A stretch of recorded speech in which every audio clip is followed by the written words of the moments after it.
Olá, eu sou a Camila Ábido, colunista do jornal Brasil e Notícias, e hoje eu venho falar de um caso cheio de segredos e lacunas, um caso que causa clamor e curiosidade em toda a população brasileira, um caso que já foi amplamente discutido pela mídia e também foi as principais notícias em jornais internacionais.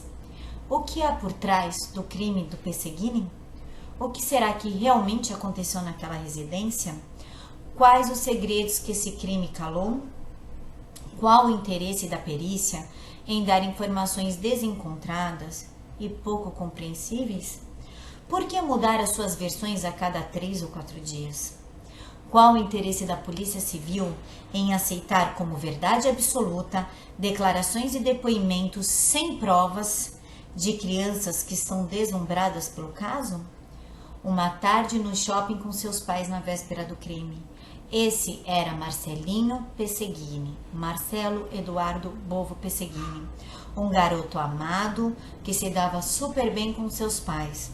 Tinha orgulho de ter um pai na rota e uma mãe cabo da polícia militar. Nesta madrugada, 5 tiros foram disparados e ninguém ouviu nada. No teste da perícia, os tiros foram audíveis a uma boa distância. Domingo, 4 de agosto. Por volta das 21 horas, o churrasco na casa dos Pesseguini se encerra. Eles se preparam para dormir. O sargento da rota, Marcelo Pesseguini, deita no colchão que está na sala. Marcelinho e sua mãe, Andréia, cabo da polícia militar, foram para o quarto do casal, onde dormiam habitualmente. Ao lado da cama, havia inalador e remédios de uso constante de Marcelinho. Marcelinho tinha uma saúde frágil, portador de fibrose cística e diabetes. Sua saúde requeria cuidados rotineiros e constantes. Numa casa anexa à casa principal dos Pesseguinis repousavam 2 idosas, a tia-avó e a avó de Marcelinho. Era uma família unida e feliz. Um casal que se respeitava e que tinha Marcelinho como sua joia rara. Uma vozinha atenciosa e carinhosa que jogava bola com seu neto na garagem e que o aguardava ansiosa na chegada da escola para que eles pudessem almoçar juntos. Um amor visto e admirado por toda a vizinhança. Um menino meigo, de saúde frágil, bom estudante, sociável, educado, cheio de vida, sorriso largo e um olhar inocente. Porém, por trás de tudo isso, havia uma única certeza. Uma hora ou outra, os pulmões de Marcelinho iriam falhar.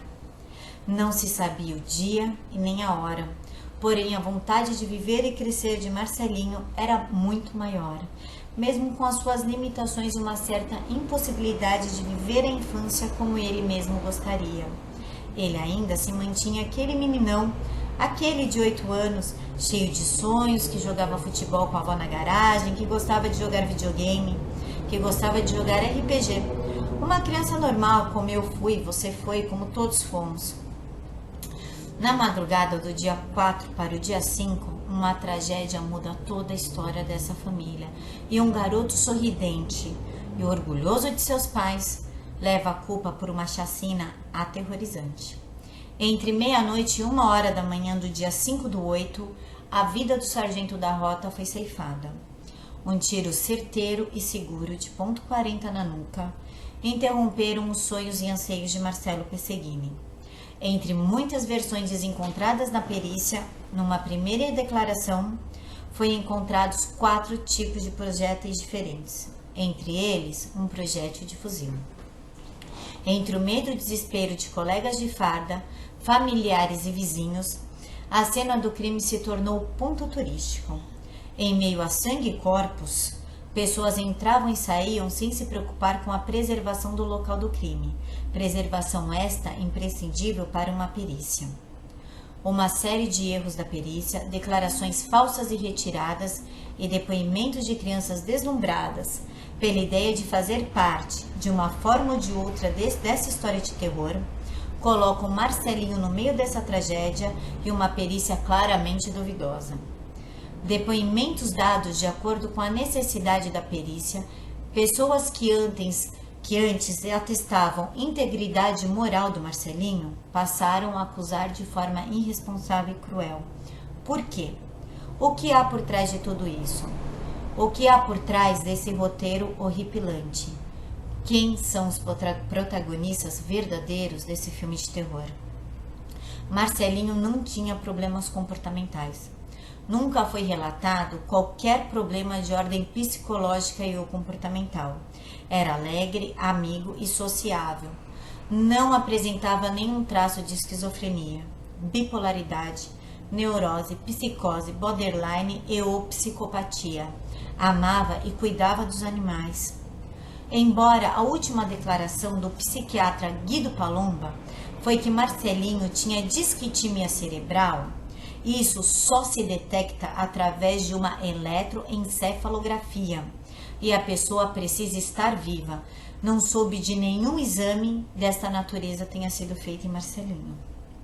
Se Marcelinho tinha disquitimia cerebral, com certeza seria ministrados remédio para evitar ataques epiléticos, que é uma característica marcante de quem tem essa disquitimia. Se ele fosse mesmo portador, será que a médica que já lhe acompanhava desde os primeiros meses de vida não teria percebido? Com certeza saberia de tal fato e já teria reportado à autoridade policial quando foi dado seu primeiro interrogatório. Na primeira perícia, a perícia já teria encontrado os remédios típicos usados nessa doença. Uma das paixões de Marcelinho era jogar Assassin's Creed e RPG. Daí saiu a história que ele fazia parte de um grupo de extermínio infanto-juvenil. Nenhuma dessas práticas, nem jogar Assassin's Creed, muito menos jogar RPG, torna uma pessoa assassina em potencial. Se isso fosse verdade, imagine quantas pessoas que jogam Battlefield não estariam tentando abater aviões e helicópteros. Não há nenhum caso registrado sob tal tentativa. E a pergunta que mais intriga: como que a polícia e a perícia concluíram que o responsável pela chacina foi Marcelo Eduardo Bovo Pesseguini, vulgo Marcelinho, sem ao menos começarem a perícia propriamente dita? E por que a perícia demorou tanto para chegar ao local do crime? As primeiras versões do crime foram dadas 4 versões.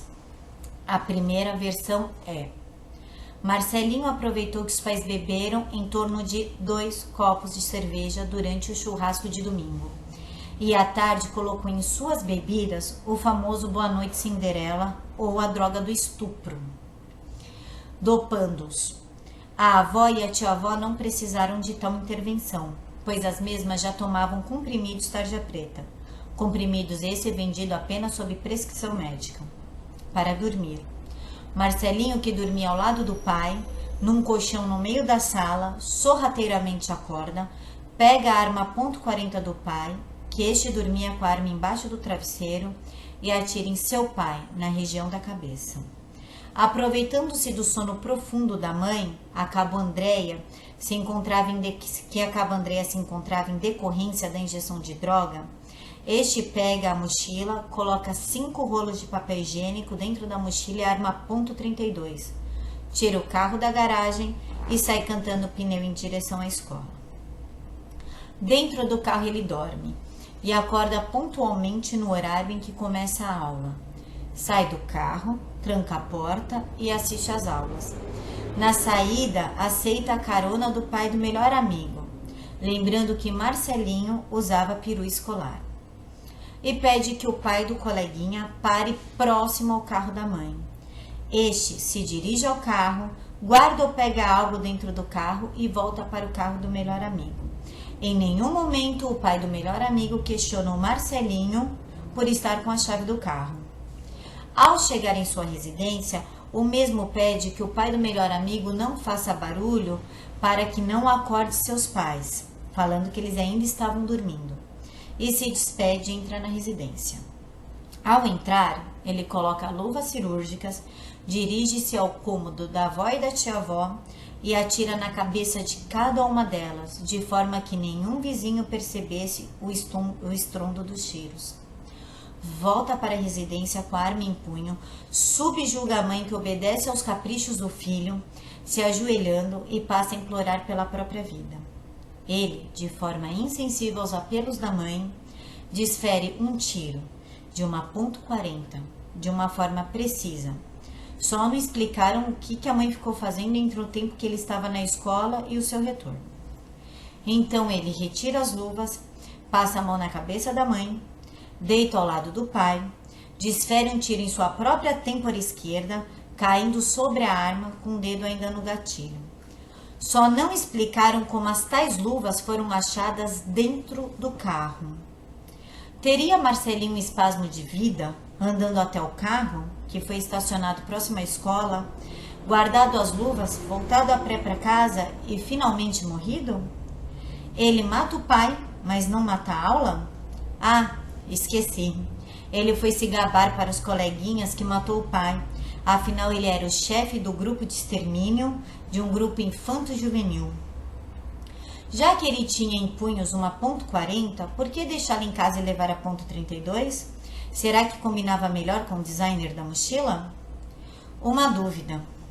Percival de Souza, no programa Fala Que Eu Discuto, do dia 10/8, declara que Marcelinho, em decorrência dos medicamentos, sofria da síndrome do intestino irritável, onde este tinha constantes diarreias, explicando o porquê do rolo dos papéis higiênicos. Se esta teoria é válida, como que Marcelinho fez as suas necessidades fisiológicas dentro do carro? Não foi achado nada dentro do carro. Os questionamentos que a perícia não respondeu desde o primeiro dia do crime. A câmera localizada próxima à escola não mostra exatamente o garoto. E quem garante que aquelas imagens não foram editadas? Se já foi comprovado hoje que foram editadas, no final da matéria segue o link da real filmagem do carro. Se o carro estava na rua do colégio, por que não tinham movimentação de carros e de alunos chegando ao local? Ora, estamos em São Paulo. Às 6:30 da manhã, as ruas já estão bem movimentadas. O garoto ficou 5 horas dentro do carro. Não fez nenhuma necessidade fisiológica? E a roupa? Por que não tem sangue? Onde o carro está estacionado, não garante que não tinha outra pessoa dentro do carro. Se a pessoa estudou o bairro antes de planejar o crime, sim, as cenas e os corpos e o carro são totalmente montados. Ele viu as posições das câmeras. Onde o carro estava estacionado, não mostra se alguém deixou o garoto dentro do carro e saiu, abaixado, escondidinho, sem ser filmado. É possível. Não se sabe se tinha alguém dentro da casa na hora que o garoto voltou da escola. E o mesmo pediu para que o pai do colega não buzinasse por uma questão de proteção dos mesmos. E se ele ficou com medo de seu algoz matar o pai e o melhor amigo? Quem realmente estava dentro daquela casa? Se o assassino propôs para o garoto, vá para a escola, finja que está tudo bem e você fica vivo. Toda hora mudam as versões. Num primeiro momento, haviam 4 tipos de projéteis. Depois, apenas um tipo, uma .40 do sargento da rota e a .32, que era da mãe, a cabo da PM, que estava na mochila do garoto. Por que o garoto se arriscaria levando a arma para a escola? Por que ele levaria a arma? Por que ele deixaria dentro da mochila? Vocês têm ideia do recuo de uma .40? Um garoto sem um intenso treinamento, ou que já foi comprovado que ele não tinha nenhum treinamento para manuseio de armamento, não daria um único tiro certeiro na cabeça de cada familiar. Cadê a pólvora nas mãos do garoto? Simplesmente não há nenhum traço de pólvora. 5 pessoas foram mortas. Isso é, um garoto sozinho subjugou 4 pessoas. Enquanto ele atirou em um, os outros 3 ficaram esperando. Lembrando que, quando uma pessoa dá um tiro na sua própria cabeça ou no seu próprio ouvido, a tendência clara é a posição das mãos, entre 45 graus. E o braço cair ao lado do corpo em torno de 35 a 50 centímetros. E a arma, então, nem se fala. Nunca ninguém se suicidou e continuou segurando a arma.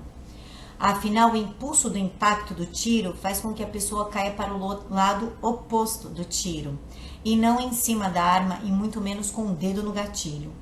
E o corpo, em caso de suicídio, não estaria na posição em que foi encontrado. Por que ir à escola, voltar e se matar? Não me venham com a teoria de ele caiu em si, e se arrependeu e se matou, porque isso não é válido neste caso. Por que ele não fugiu? Já que a ideia, como diz o melhor amigo, era matar e fugir. Por que ir à escola ao invés de sumir? Mesmo porque o depoimento do seu melhor amiguinho da escola alegava que o sonho era matar os pais, fugir, morar numa casa abandonada e se tornar um matador de aluguel. Se ele cometeu suicídio, por que não havia massa encefálica e pólvora nas mãos de Marcelinho? Se, por um exemplo, os pais foram mortos primeiros, por que a tia e a tia-avó continuaram deitadas? Se a avó e a tia foram mortas primeiro, por que os pais não fizeram nada? Se ele dopou a família inteira, por que a mãe foi subjugada de joelhos? Teria ele forças para tirar a mãe da cama, colocá-la de joelhos e atirar? Como ele subjugou a mãe? Ele sozinho não teria forças para levantar a mãe. Lembrando que a teoria é que ele dissolveu calmantes na comida. Colocá-la de joelho naquela posição e atirar? Mesmo porque, com a patologia que o garoto era portador, fibrose cística, ele jamais teria forças e condições físicas para isso. Com certeza os pulmões não lhe permitiriam tanto esforço. Por que apenas a mãe naquela posição? Lembrando que a mãe denunciou colegas por estarem envolvidos em roubo a caixas eletrônicos. Se houve uma reação da parte dela, como ela, cabo da polícia militar, da linha de frente, não controlaria o próprio filho de 13 anos? Tinha cabelo da mãe nas mãos do garoto. Ok, quer dizer que o fio do cabelo permaneceu nas mãos do garoto por mais de 11 horas. Não caiu na escola, não caiu enquanto ele supostamente dirigia, não caiu quando ele abraçou a professora, não caiu quando ele abriu a mochila e o caderno, não caiu quando ele brincou com os amiguinhos, não caiu em nenhum momento. Tiros de precisão na cabeça. Um menino de 13 anos que está matando os familiares não daria um tiro de precisão na cabeça. Geralmente, filhos e os pais que matam seus entes atiram no coração. Quando o tiro é na cabeça, é impreciso. Tem a marca do recuo da própria pessoa, a hesitação na hora do tiro. É mais fácil culpar quem não pode se defender do que apontar o real culpado. O menino é destro ou é canhoto? De manhã a escola disse que o menino era destro, na manhã do dia subsequente ao crime. A escola disse que o menino era destro, assim como a família. À noite, a escola já mudou sua versão, dizendo que o menino era canhoto. Porém, a família manteve a versão que o menino era destro.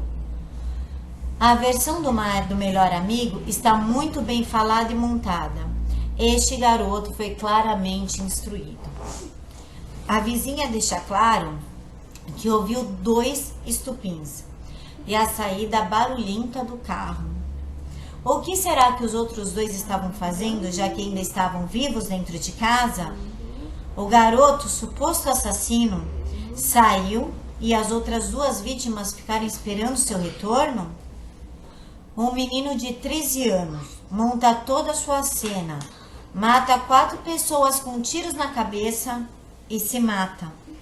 É destro, fato constatado pela família.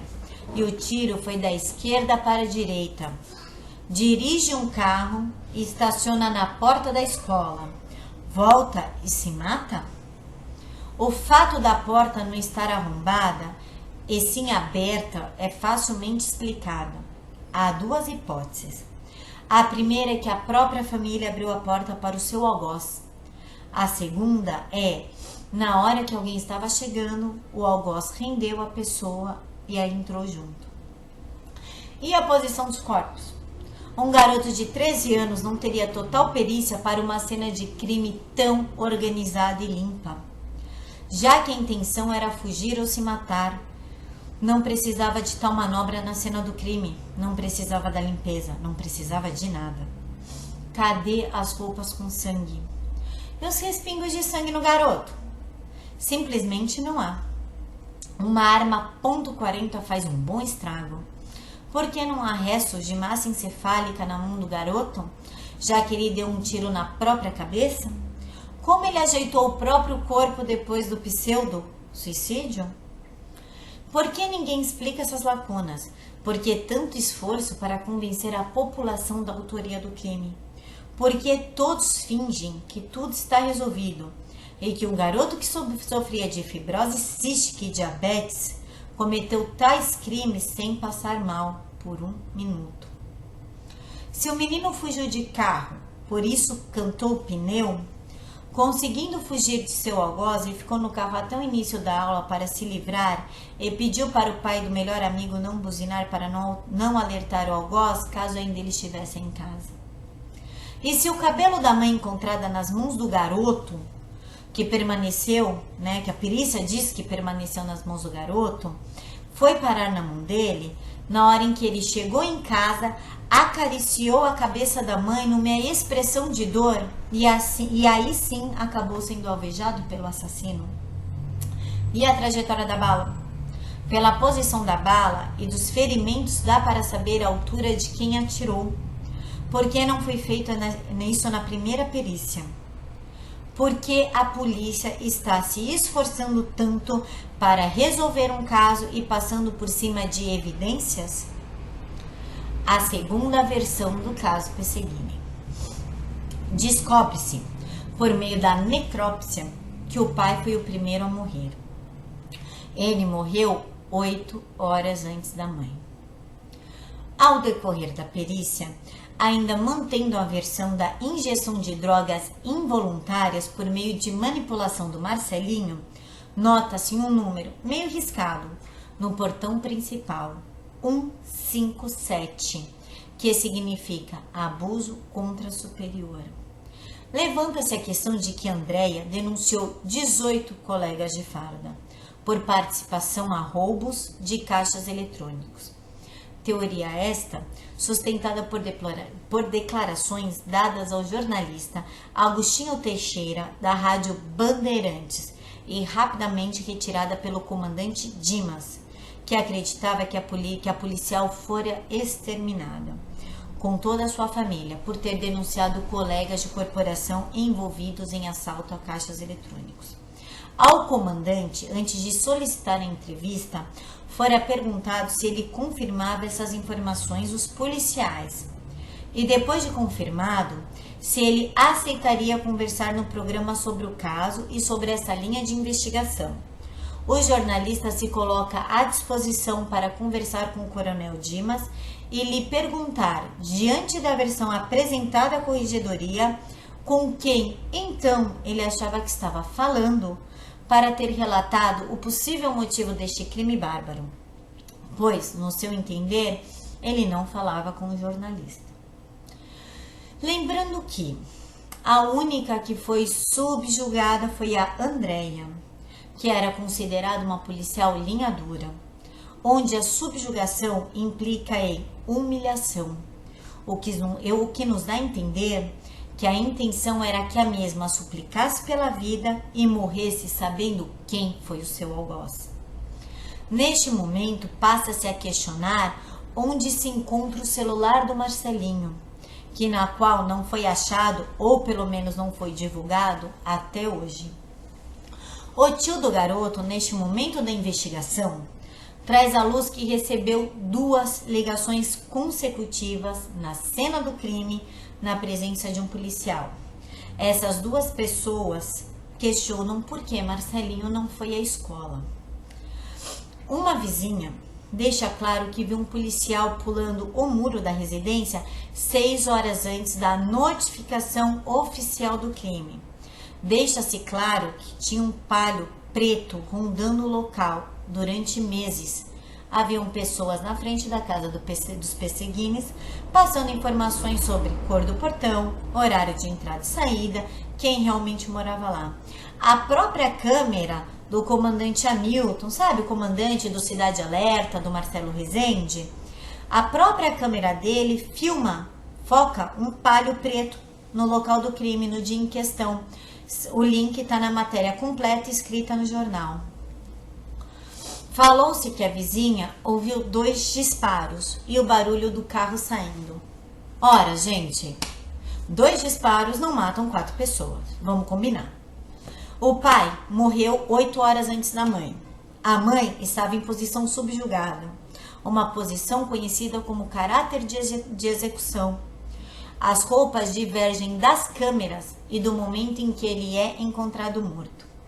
Se o menino tinha intenção do suicídio, por que trocar de roupa? Será que Marcelinho não queria sujar o uniforme? Por que a diretora, que tanto defendia Marcelinho, muda sua declaração de forma cruel e irresponsável, dizendo que o menino apresentava alterações comportamentais desde abril? Por que ela não chamou os pais para questionar tal mudança? Ela não se preocupou? Que tipo de diretora é essa que nota um comportamento estranho num garoto de 13 anos e não comunica a ninguém da família? A terceira versão do caso. A grande novidade do caso nesta versão é que a perícia e a polícia afirmam que Marcelinho montou um grupo de matadores. Grupo de extermínio. Um grupo de extermínio infanto-juvenil. O primeiro na história do mundo. Imaginem crianças de classe média de 13 anos matando. É muito lógico isso. Não podia ser pior, né? Porém, o tal grupo de extermínio, em que Marcelinho era o mestre, né, era o chefe do grupo de extermínio, era um grupo de RPG. Pois é um jogo que simula situações e os participantes executam tarefas de acordo com o que o mestre do jogo manda. Tem até um livro. Eu jogava isso quando eu tinha uns 12 anos de idade. Porém, é tudo na área virtual, é tudo na área irreal.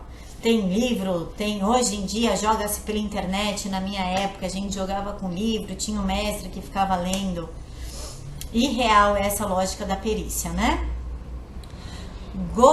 Todo mundo, né, já jogou esse tipo de jogo. Alguém aí montou algum grupo de extermínio? Que resolveram matar a Barbie e o Ken? Uma chave também foi encontrada no jardim da casa, embrulhada num papel. Uma semana depois, quer dizer, no dia da perícia ninguém viu a chave. Uma semana depois acharam a chave embrulhadinha no papel. Vai ver que embrulharam a chave para não enferrujar, né, com a chuva, vai saber, né? Essa cópia da chave dá acesso à principal porta da casa, ela abre, né? Ressalta-se que não era costume dos perseguidos terem uma cópia. Uma cópia essa que apareceu uma semana depois, tá? E ainda assim, a polícia tem uma nova teoria, mais uma, e essa ainda não responde aos questionamentos. De acordo com a perícia, Marcelinho dormia ao lado do pai. Este acordou, pegou a pistola .40, deferindo o primeiro tiro na cabeça do sargento. Ele se escondeu. A cabo Andréia, com a arma em punho, ouve o barulho, desce as escadas e se depara com o marido morto. Em tom de desespero, próximo ao corpo do marido, ela se ajoelha, justificando a posição de decúbito. E Marcelinho veio por trás e atirou na cabeça da mãe. Lembrando que o pai morreu 8 horas antes da mãe. Então conclui-se que a cabo ficou ajoelhado e chorando em torno de 8 horas. Em seguida ele foi ao quarto das tias, né? Aquele cômodo que estava anexo à casa principal, e executou as 2 senhoras. Em sequência, saiu com o carro dos pais. Ficou em torno de 5 a 6 horas dentro do carro. Não comeu, não tomou os medicamentos e muito menos fez suas necessidades fisiológicas. Assistiu a aula, voltou para casa de carona com seu melhor amigo, entrou na casa, passou a mão no cabelo da mãe e não se sujou com o sangue da mãe e nem com os restos de massa encefálica e se matou ao lado dos pais, caindo sobre a pistola .40.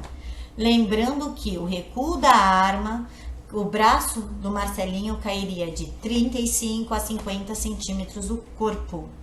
Tal disparo não deixou resquícios nem de pólvora, nem de sangue e nem de massa encefálica em suas mãos. Em um primeiro momento, suspeitava-se de crime passional, pois até amante para o sargento e para cabo encontraram. Após todas as declarações dadas pela polícia, percebemos que, na verdade, nenhum deles sabe ao certo o que aconteceu. E acusar Marcelinho de uma forma tão precoce, além de ser um erro grotesco, é mais fácil. Dá seu caso por encerrado. Foi o menino, acabou. A diretora, num primeiro momento, defende Marcelinho e, de forma cruel, muda o seu depoimento, dizendo que o garoto estava apresentando problemas comportamentais. Por quê? Por que mudar do nada assim as suas declarações? Ela falou na TV, ela defendeu o menino umas 2 semanas e de repente ela resolveu perceber que o menino tinha alterações comportamentais. Conforme os dias avançam, os resultados da perícia aparecem, mesmo que lentamente e de acordo com a necessidade da investigação, De acordo com o que eles queriam, a perícia ia surgindo. A doutora Sato acabou que assumiu o andamento do caso. Novos depoimentos vão surgindo, depoimentos um tanto quanto manipulados e de claro teor duvidoso, lembrando que não há prova cabal para nenhuma declaração. Aparecem depoimentos manipulados, sem provas, de crianças, ressaltando que Marcelinho apresentava comportamento estranho e que falava em matar os seus pais. O que me causa estranheza são esses depoimentos casados com a necessidade da perícia, porém não há nenhuma resposta congruente para a sociedade. De acordo com a necessidade da perícia, aparece um amiguinho dando um depoimento. Antes, aquele amiguinho que atestava o lado sociável, carinhoso e alegre do Marcelinho, passa a acusá-lo, falando que ele era desequilibrado, que ele era agressivo. Não tenho nem o que comentar, Mas como o menino age normalmente depois dos pais serem mortos? Será que ele sabia que os pais estavam mortos? Será que no momento que ele saiu de casa a mãe estava morta? Será que ele viu o corpo do pai? Ninguém sabe o que se passou lá dentro para estar questionando o comportamento do menino dentro da casa. E se deram um calmante para o menino? Ninguém sabe o que aconteceu, como questionar, como solucionar um crime a partir do ponto de como ele se comportou dentro da sala de aula, dentro com os coleguinhas. É irracional. A quarta e última versão do caso, pelo menos por enquanto, com o decorrer dos dias, com certeza vão vir mais versões mirabolantes e hollywoodianas da perícia. Num primeiro momento, falou-se que Marcelinho drogou os 4 membros da família. Eu não sei se vocês lembram, mas num dos primeiros textos que eu fiz sobre este caso, eu deixei bem claro que não há droga potente o suficiente para manter uma pessoa dormindo de 8 a 10 horas. Nem anestesia geral tem este poder. Pois bem, hoje comprovou-se que não. O garoto não drogou ninguém da família. Esse menino que eu ouvia, como um exímio químico, afinal conseguiu drogar 4 membros da família, não drogou ninguém. Então quer dizer que ele matou 4 adultos com a própria força, porque estava todo mundo em sã consciência. Lembrem-se que nas 2 primeiras versões, Marcelinho dormia ao lado do pai. Na introdução, eu coloquei que o Marcelinho dormia ao lado da mãe. Isso foi falado pela perícia nesses últimos tempos, acho que tem 2 ou 3 dias, inclusive saiu até na revista Veja, E por ele dormir do lado do pai, ele se aproveitou do estado de inconsciência do pai, pegou a arma e deu um tiro na nuca do pai, Nesta última versão de agora, a perícia coloca que o sargento dormia sozinho no colchão e o Marcelinho dormia com a mãe no quarto. Na sexta-feira, no dia 2 de agosto, os policiais de São Paulo e Grande São Paulo receberam um alerta da corporação sobre os ataques que poderiam sofrer em decorrência da prisão do contador do PCC e mais 24 membros, todos do PCC. Eu não sei se vocês lembram, mas foi dado um alerta geral, até inclusive por causa do Dia dos Pais, que os presos iam sair no Dia dos Pais. Então eles pediram para os policiais militares não andarem fardados e prestarem muita atenção no que estava acontecendo ao seu redor para evitar possíveis ataques. Marcelo Pessigini, gente, foi morto do dia 4 para o dia 5. Essas prisões ocorreram no dia 2. Tem nada estranho aí? Marcelinho e a mãe foram para a cama às 21 horas, onde habitualmente dormiam. Ao lado da cama estavam todos os remédios. Horas depois, a chacina tem início, em torno de 3 a 4 horas depois.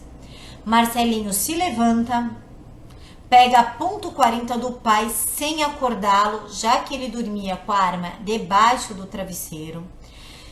Atira na nuca do pai de forma fria e calculada. O Marcelo Pessigini não estranhou nenhuma movimentação, a mão embaixo do seu travesseiro, puxando, nada. Com 2 copos de cerveja, ele ficou inconsciente, de acordo com a perícia. André acorda com o barulho do disparo. Diz a perícia que a mãe ouviu um disparo, desceu as escadas com a sua .32 em punho e, ao se deparar com o marido morto, esta se agachou e se pôs a chorar, colocando sua arma ao lado. A atitude inaceitável em se tratando de uma policial treinada. Ela desce as escadas em posição de defesa, preparada para qualquer ataque, e larga a arma sem se preocupar onde está o seu filho e sem checar onde estão os assassinos ou o assassino. Ela se agacha sobre as pernas do marido já morto e se coloca a chorar. Ela não se preocupa com nada, nem com o filho, nem se tem mais alguém dentro de casa. Que policial treinada tomaria essa atitude?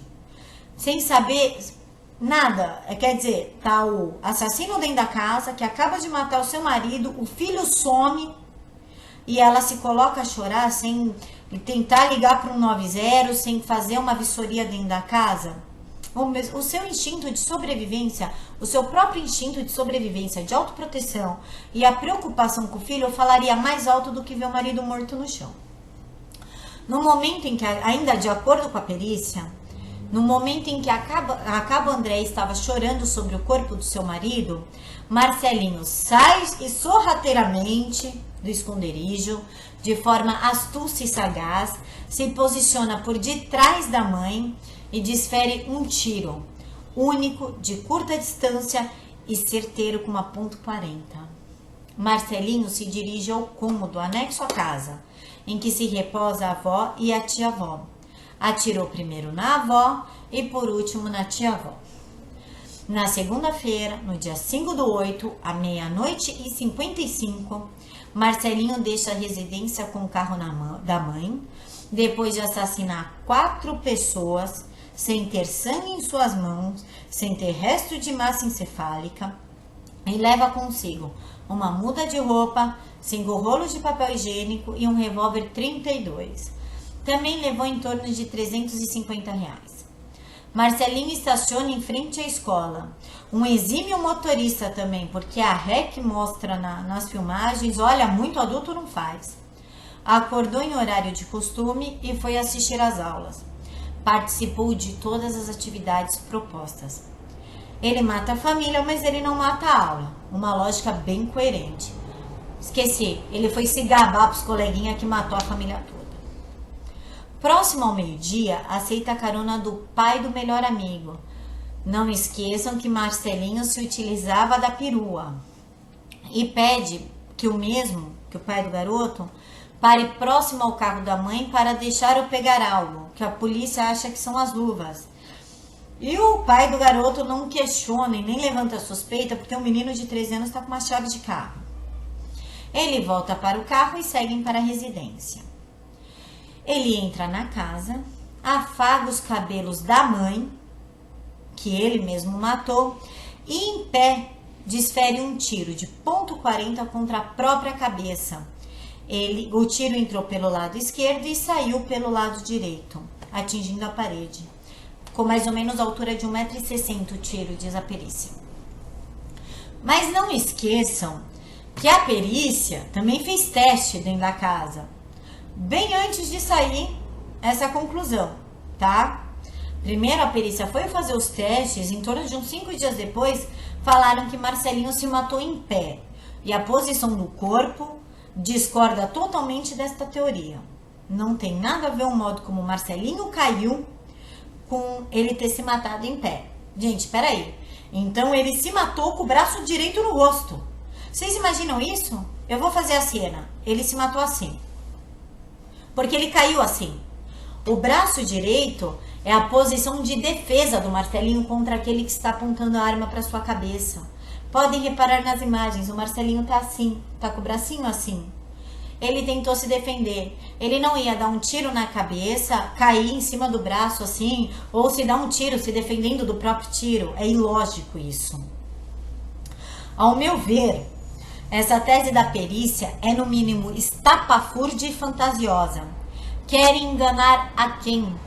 Porém, é um bom roteiro para um filme de características hollywoodianas. Com base no filme, precisamos falar sobre o Kevin. Indico esse filme a vocês. Vocês vão ver que tem muita relação entre esse filme e o que a perícia anda falando do caso Marcelinho. Durante toda a investigação do caso, crianças deram declarações um tanto questionáveis. Primeiro, não por terem provas cabais de tais declarações. Segundo, porque as declarações parecem de acordo com a necessidade da perícia. A perícia desenvolve uma teoria e no dia seguinte aparecem crianças dando depoimentos que corroboram a teoria da perícia e a necessidade da polícia. Por que a perícia não explica o fato de Marcelinho não passar mal durante a chacina? A fibrose cística debilita os pulmões, prejudicando consideravelmente a respiração. Pela lógica, no momento dos assassinatos, a taxa da adrenalina estaria alta demais, né? Como diz a gíria, estaria a milhão, elevando a intensidade da respiração e assim provocando um colapso nele. Por que a perícia não explica isso? Como é que explica, num primeiro momento, as crianças falarem tão bem do Marcelinho e num segundo momento tão mal? O que eles querem com isso? E, gente, pelo amor de Deus, que tipo de crianças são essas que passam meses ouvindo que um garoto de 13 anos vai matar os pais, vai matar a avó, vai matar a tia-avó, que vai se matar, que vai fugir, que vai virar matador de aluguel, e nenhuma tem os dons de comentar com os pais. Não, nenhuma. Nenhuma tem a ideia de, será que é verdade, já que ele está com um comportamento meio estranho? Melhor eu comentar com meu pai, para o meu pai avisar eles, né? Para os próprios pais se precaverem. Ou para a diretora. Uma boa sacada, diretora. A diretora chama os pais e conversa da postura do aluno, né? Pois bem, as perguntas que a perícia não responde, e eu nem sei se vão responder um dia, tá? Por que não houve perícia dentro do carro utilizado em questão, tal como identificação digital, já que só haveriam 3, Marcelinho, o sargento e a mãe, tá? De acordo com os depoimentos, só eles usavam esse carro, não tinha mais ninguém. Não tem resquício de pólvora no volante, pelo menos até agora. Não acharam sangue e nem massa encefálica. Não recolheram a digital e não acharam nada da pólvora, do sangue e do cérebro dentro do carro. Estranho para quem matou 4 pessoas. Por que o tio do Marcelinho? Isso é uma coisa que me chama muita atenção. Por que o tio do Marcelinho apresenta provas importantíssimas, tal como a ligação, questionando por que o menino não foi para a escola, ou acha a chave no jardim, de acordo com sua própria necessidade? Quer dizer, avisar a polícia, olha, como é que estão falando que o meu sobrinho foi para a escola, se a escola ligou na frente do policial perguntando por que ele não foi? Não, ele não falou nada disso, ele esperou sair no Datena. Foi durante uma entrevista com o Datena que ele trouxe o fato à tona. Como a chave foi parar no jardim e a perícia não viu, foi achada uma cópia da chave da porta principal na residência. Aquela que eu falei uns minutos atrás, embrulhadinha num papel. Eu acho que para não enferrujar quando chovesse, eu não sei a lógica de embrulhar a chave no papel, mas estava lá. Por que todos mudam seus depoimentos, inclusive familiares, de acordo com a necessidade da polícia e da perícia? Por que a necessidade de achar um culpado em menos de 24 horas? Vocês lembram do caso Nardoni e do caso Cepolina? O coronel Biratã morreu, só tinha a Cepolina, ninguém mais, e ela não conseguiram condená-la, porque não tem provas cabais. No caso Nardoni, eles levaram dias, fizeram N perícias até acusar o casal, né? E só tinha o casal. Tinha a Isabela, os 2 menininhos, o Alexandre Nardoni e a Ana Carolina Jatobá. Por que a perícia demorou tanto tempo para concluir que era eles? Em menos de 24 horas concluiu que é o Marcelinho, sendo que não tinha mais ninguém dentro da casa. Lembrando que toda a cena de crime tem que ser preservada até a chegada da perícia, porque havia aquele entra e sai de pessoas. Teve gente que entrou para tomar água, vizinho que entrou para tomar água, os mortos, com sangue, entrou. Cadê os resultados do luminol? Por que ninguém divulga o resultado do luminol ou Starlook, não sei qual dos dois que foram usados, que é uma substância para achar manchas de sangue? Cadê os 4 tipos de cartuchos deflagrados achados num primeiro momento? Primeiro disseram que havia 4 cartuchos deflagrados. Horas depois, apenas o da .40. Estranho se confundirem desta forma, né? Dias depois do crime, o tio do Marcelinho, figura ativamente participativa das investigações, declara ter recebido uma ligação de alguém, uma mulher, perguntando se era da casa do Marcelinho e por que o Marcelinho não tinha ido ao colégio. Logo após, recebeu uma segunda ligação, uma mulher também, mais outra, perguntando se era da residência de Andréia e questionando a falta do Marcelinho na escola. Por que ligaram? Quem ligou? Por que ele não comunicou o fato no dia do crime? E por que ainda não fizeram uma perícia para saber se realmente houve essa ligação? Por que o crime foi oficialmente denunciado 6 horas após a descoberta dos corpos? Será que Marcelinho realmente mudou as imagens do Facebook para o do Assassin's Creed? Ou mudaram a imagem? Gente, essa imagem, né, do assassino em questão, tantos adolescentes e jovens adultos usam. Eu mesmo tenho no meu Facebook muitas pessoas que colocaram o Assassin's Creed como foto de capa. Isso não quer dizer nada. Não quer dizer que a pessoa está falando que vai matar alguém. Quer dizer apenas que ela gosta muito do jogo. E é uma imagem muito bonita, por sinal, né? Por que dar print screen nas imagens alteradas um mês antes do crime em questão? Por que usar luvas, já que a intenção era ou matar ou fugir? Uma vizinha deixa claro que viu um policial pulando um muro 6 horas antes da notificação oficial da PM. Deixa-se claro também que tinha um palio preto rondando o local durante meses. Haviam pessoas na frente da casa dos perseguidos passando informação sobre cor, carro, horários. Como eu disse anteriormente, a própria câmera do Hamilton pega esse palio preto. É só dar uma olhadinha no link no final da matéria ou na matéria escrita na íntegra no jornal www.brasilinoticias.com.br. Lá está toda a matéria na íntegra com todos os links para sanar todas as dúvidas. Falou-se que a vizinha ouviu 2 disparos e o barulho do carro saindo. Porém, 2 disparos não matam 4 pessoas.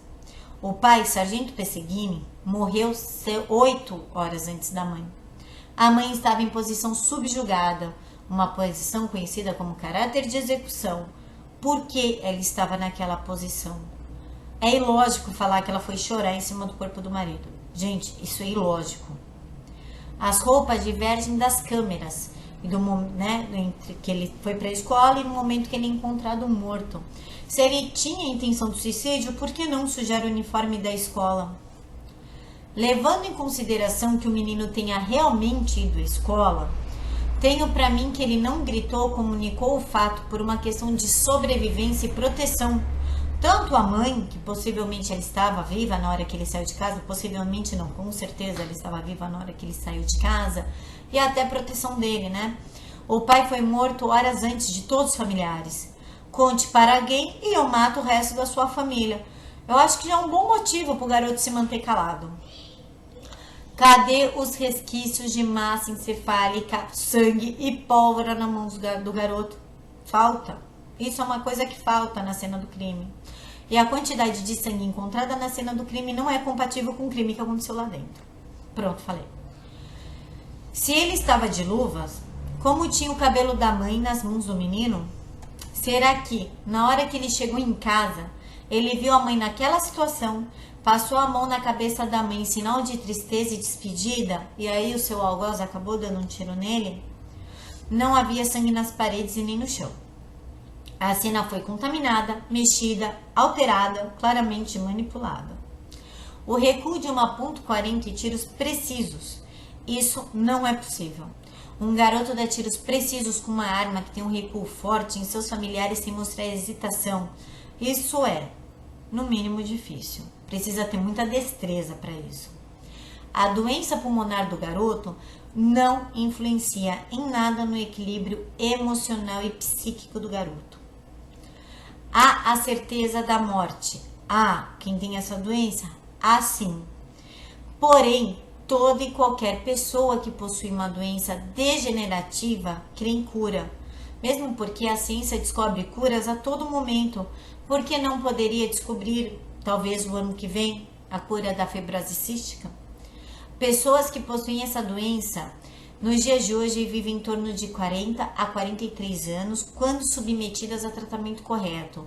E o Marcelinho fazia esse tratamento. O depoimento do melhor amigo foi claramente instruído.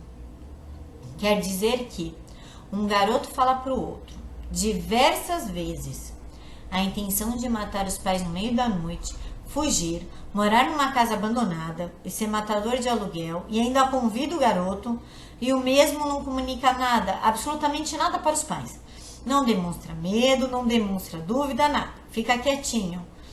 Um depoimento um tanto cabível para a situação, não acham?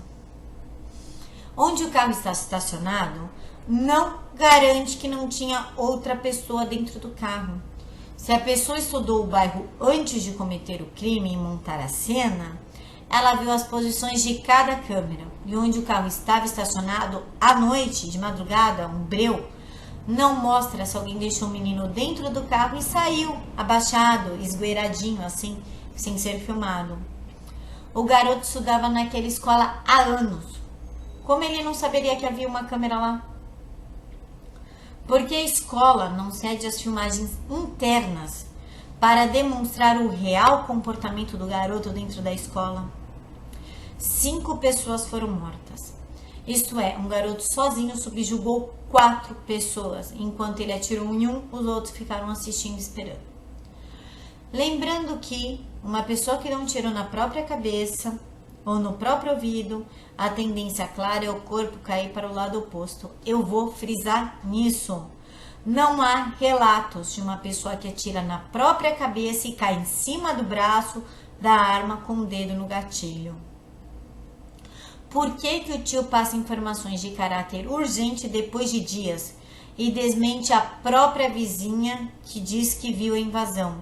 Qual a intenção dele de colocar tudo e todos como mentirosos e sempre colocar informações que deveriam ter sido comunicadas no dia em questão? Todo dia ele tem uma nova informação para divulgar. Toda hora aparecem informações bombásticas de possíveis testemunhas para corroborar a versão da investigação, de acordo com os questionamentos que vão surgindo. Há um questionamento, no dia seguinte há uma testemunha, há um caderno, um papel, há tudo. E aí corrobora a versão da perícia, né? Por que não houve a perícia psicológica do Marcelinho?